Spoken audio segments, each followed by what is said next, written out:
Makanya janji Allah kepada Abraham, apa yang pertama? Pergilah, tinggalkanlah negerimu,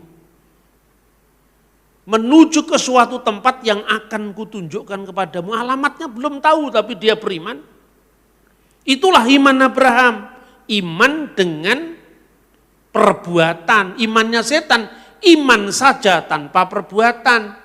Maka monoteisme yang sekedar mengatakan Allah satu, Allah satu, Allah satu, itu yang disebut demonic monotheism atau satanic monotheism.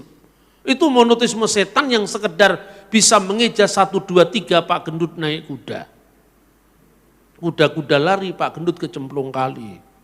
Ya, itu dolanan saya waktu saya masih kecil itu. Pokoknya bisa menghitung 1, 2, 3. Tapi monoteisme Abraham berbuat karena imannya.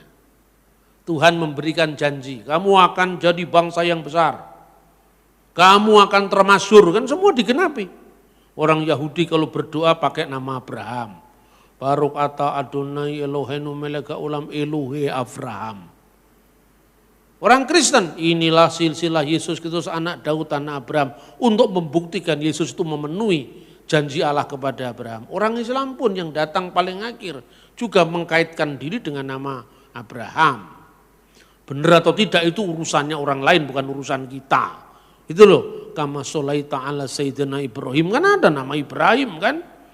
Apapun penghayatannya terbukti bahwa Alkitab namamu akan masyhur, itu betul. Yang memberkati kamu akan diberkati, yang mengutuk kamu akan dikutuk. Dan olehmu semua kaum di muka bumi akan mendapatkan berkat. Itulah berkat yang terakhir yang disebut the messianic blessing. Ketika Ismail lahir, karena Sarah tidak sabar menunggu saat Tuhan memberikan Hagar kepada suaminya, Abraham lahirlah Ismail. Tuhan adil, Ismail kan tidak mau minta dilahirkan ke dunia, tapi dia lahir. Bukan salahnya Ismail kan? Makanya Ismail pun dijadikan bangsa yang besar, Ishak dijadikan bangsa yang besar, Yakub dijadikan bangsa yang besar. Tapi janji yang terakhir hanya diberikan kepada Abraham, Ishak, Yakub. Tidak diberikan kepada Ismail. Coba baca lagi Alkitab. Olehmu semua kaum di muka bumi akan mendapatkan berkat, diberikan pada Abraham, Ishak, dan Yakub, tidak kepada Ismail. Bukan berarti Ismail dilaknati Tuhan, tidak. Karena Ismail bukan jalur mesianik. Makanya orang Yahudi kalau berdoa, Allah Abraham, Allah Ishak, Allah Yakub, karena jalurnya Abraham, Ishak, Yakub, kepada ketiga-tiganya sebagai bapa leluhur, olehmu semua kaum di muka bumi akan mendapatkan berkat. Ketika Yesus mengatakan Abraham melihat hariku, Yohanes pasal 8 dan 56, dan ia bersuka karena ia telah melihatnya, itulah janji yang ditulis dalam Kejadian 12 ayat 3. Olehmu semua kaum di muka bumi akan mendapatkan berkat.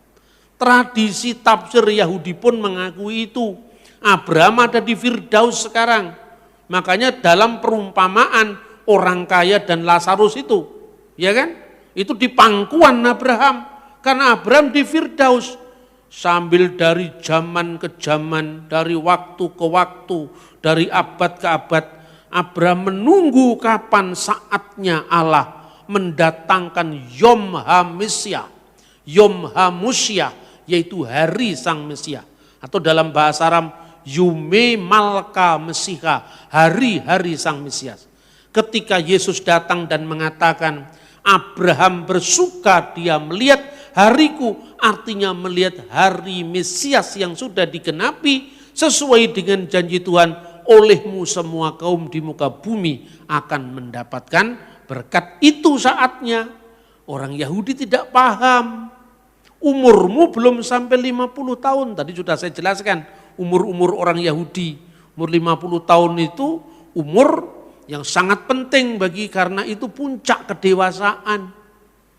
Ya, karena itu hitunglah orang-orang Israel antara umur 30 sampai umur 50 tahun untuk bertugas di kemah suci. Nah, umurmu 50 tahun kamu belum berhak memberi nasihat, kamu belum mencapai kematangan usia untuk memberikan petuah kepada kami. Dengan apa kamu menyamakan dirimu? Lalu Yesus menegaskan, sesungguhnya aku berkata kepadamu. Kata sesungguhnya dalam Yohanes pasal 8 dan 58 itu amin. Amin diulang lagi, amin, amin, lego humin, prin avram genistai, ego eimi. Sebelum Abraham jadi, aku sudah ada.